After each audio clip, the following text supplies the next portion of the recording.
네, 이 사안 한 발 더 들어가 보겠습니다. 임주혜 변호사 나와 있습니다.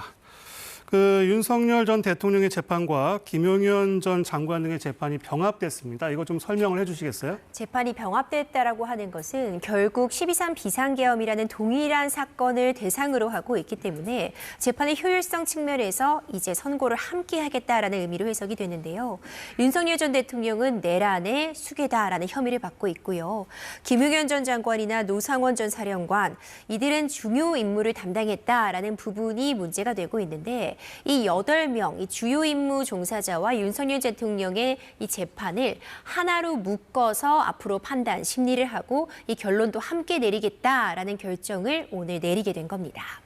이렇게 되면 어떤 효과를 기대할 수 있나요? 일단 동일한 사실관계를 대상으로 하고 있기 때문에요. 번거롭게 계속해서 동일한 사실관계를 판결문에 중복해서 기재할 필요성이 없게 됩니다. 네. 우리가 재판의 효율성 측면에서 보통 병합을 한다고 하는데 이 재판의 거의 말미에 가서 이런 병합이 이루어지게 된 건 적어도 피고인별로 좀 중점적으로 다뤄질 사안들은 다르고 증인 신문도 좀 별도로 진행될 필요성이 있었기 때문에 지금까지는 이제 별도의 재판으로 진행되어 오다가 네. 최종적인 선고 같은 경우는 어떤 피고인이 선고가 먼저 나게 되면 그 선고 결과가 결국 다른 피고인에게도 영향을 끼칠 수 있고 경우에 따라서는 그 결과를 예측할 수도 있기 때문에 네. 최종적으로는 이제 결심을 함께 하고 이 결론도 하루에 내리겠다. 그런 효과를 기대하고 있는 것 같습니다. 네, 오늘 윤 전 대통령 재판에선 김용현 전 장관에 대한 증인 신문이 있었죠. 어떤 얘기들이 나왔나요? 이 두 피고인은 한 11개월 만에 조우하게 되었습니다. 이 헌법재판, 이 탄핵 심판 과정에서 한번 만남이 있었고 오늘 이 윤석열 전 대통령의 법정에 김용현 전 장관이 증인으로 출석하게 된 건데요. 윤석열 전 대통령이 해오던 주장을 좀 뒷받침하는 그런 증언들이 뒤따랐습니다. 이 12.3 비상계엄 선포는 당시에 거대 야당의 어떤 이 횡포를 막기 위해 윤석열 전 대통령의 결단이었다. 이 윤석열 전 대통령 역시도 주장하고 있는 바를 김용현 전 장관도 다시 한번 언급을 했고요. 여러 가지 상징적인 의미를 갖는 계엄이라고 윤석열 전 대통령도 이야기했었다라는 취지의 이야기를 했습니다. 그리고 이전에 다른 증인들, 사령관들이 나와서 했던 증언들 가운데 특정 정치인들을 총으로 쏘려고까지 했었다, 이런 증언들에 대해서는 결코 사실이 아니다라는 취지의 윤석열 전 대통령에게 도움이 되는 듯한 그런 증언을 하기도 했는데 좀 눈여겨볼 만한 지점은요. 이 비상계엄 선포문과 관련해서 김용현 전 장관은 윤석열 전 대통령이 법조인으로서 본인이 가장 잘 이런 법무 검토를 할 수 있는 당사자이기 때문에 이 선포문을 직접 윤석열 전 대통령이 검토를 했다라는 부분을 증언을 해서 이 비상계엄의 성격과 관련해 좀 유의미한 증언이 아니었나 생각이 됩니다. 그 법정에서 신경전도 좀 있었다고 하죠? 호칭을 놓고 굉장히 신경전이 벌어졌습니다. 박옥수 내란 특검보가 윤석열, 김용현 이렇게 존칭을 생략하고 이름을 이제 언급을 하자 변호인단 측에서 존칭을 왜 생략하느냐, 이 호칭이 이게 뭐냐 이렇게 좀 강하게 이야기를 하기도 했고요. 결국 피고인 윤석열, 피고인 김용현 이렇게 호칭을 좀 정리하기도 했고 이 재판부에서도 지금 재판이 빨리 진행돼야 되는데 이런 일들로 계속해서 이의 제기를 하는 부분에 대해서 좀 소송 지휘권을 행사하기도 했습니다. 네, 이 재판은 이제 결심 공판이 임박한 건가요? 그렇죠. 얼마 남지 않았습니다.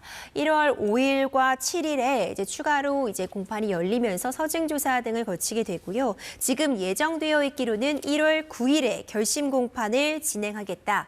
변론을 종결하겠다라는 이야기가 나오고 있습니다. 지금 8명의 피고인이 한데 묶여서 이제 병합이 되었기 때문에 이 8명에 대한 최후 진술을 듣는 그런 자리도 마련이 될 것 같고요. 1월 내로 이렇게 변론이 종결되게 되면 공판 종료 이후 한 2월 초중반쯤에는 이 1심 결론이 나오지 않을까 예측이 되고 있습니다. 네, 특검이 구형을 한다면 얼마나 구형을 할지 예상이 나옵니까? 내란죄 같은 경우에는 내란의 우두머리라고 하면은 사형, 무기징역, 무기금고만이 규정되어 있어서 중형을 피할 수 없는 상황입니다.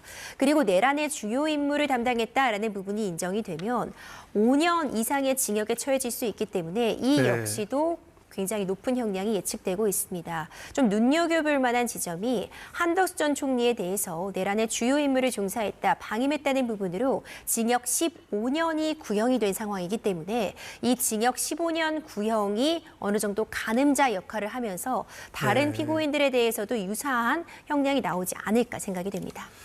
그 윤 전 대통령이 받고 있는 재판이 이걸 포함해서 8개 이르잖아요. 다 선고가 나오면 형량이 도합 어느 정도가 될 걸로 법조계에선 예상이 나오나요? 8개의 재판이 동시에 진행이 되고 있고요. 각각의 만약 형량이 나오게 된다면 우리가 쉽게 얘기해 보자면 다 더해지는 형량이다. 그것이 최종적인 선고 결과다라고 볼 수 있는데 중요한 지점은 내란 우두머리죄가 인정이 된다면 사형 무기징역에 처해질 수 있는 상황이기 때문에 사실상 이 무기징역이 결국 선고되게 될 수도 있다라는 예측이 나오고 있습니다. 네. 그리고 경찰이 통일교 한학자 총재 등 4명을 정치자금법 위반 혐의로 검찰에 송치했습니다. 구체적으로 어떤 내용입니까? 2019년 1월경에 여야 국회의원 11명 등에게 100만 원에서 300만 원 상당의 불법 후원금을 전달했다라는 혐의입니다. 이 정치에 대해서 이 종교는 관여할 수 없다는 원칙이 있기 때문에 이 종교계의 자금이 정치 자금으로 흘러들어갈 수 없습니다. 그런데 일단 개인 명의로 후원을 하고요. 그 후원금을 통일교 측에서 비용 처리를 해줬다라는 것을 골자로 하고 있습니다. 이 통일교의 압수수색을 통해서 새롭게 나온 그런 사실인데요. 결국 이런 일에 관여했다는 혐의를 받고 있는 한학자 총재나 윤영호 전 본부장 등에 대해서 정치자금법 위반 혐의로 검찰에 송치가 된 겁니다. 네, 그리고 이 통일교의 정치권 로비 의혹 수사는 지금 어떻게 되어가고 있습니까? 앞서 언급했던 이 정치자금법 위반 추가 송치와는 별도로요. 전재수 전 장관이나 김규환 의원, 임종성 전 의원들에 대한 수사는 계속되고 있습니다.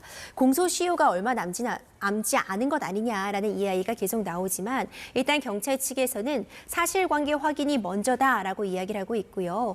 정치자금법 위반의 공소시효가 7년이지만 적어도 지금 한학자 총재에게 보고된 문건들을 보면 이제 2018년 이후에도 이런 보고들이 계속되고 있고 어떤 정치자금이 오고 간 흔적도 있기 때문에 현 시점에서 공소시효 만료가 임박했다라고 단정하기는 또 어려운 상황입니다. 그 전재수 의원의 공소시효와 관련해서 경찰 쪽에서 나오는 얘기 같은 건 없습니까? 그렇죠. 이 정치자금법 위반 7년을 고려해 보자면요. 2019년도부터 있었던 그런 위반 사안들은 공소시효가 임박했거나 지금 거의 다 만료된 거 아니냐는 이야기가 나오는데 경찰 쪽에서는 일단 사실관계 파악이 먼저라는 입장 전하고 있습니다. 특히 만약 뇌물죄가 인정이 되게 된다면 또 3천만 원 이상의 가액이 확인이 된다면 최대 15년까지 공소시효가 늘어날 수 있기 때문에 현 시점에는 무리하게 송치하고 기소하기보다는 사실관계 화합과 증거 파악을 통해서 뇌물죄 적용 여부까지 그리고 최근까지 있었던 정치자금 위반 사례까지 좀 폭넓게 수사력을 집중하고 있는 것으로 보입니다. 네, 임주혜 변호사였습니다. 말씀 잘 들었습니다.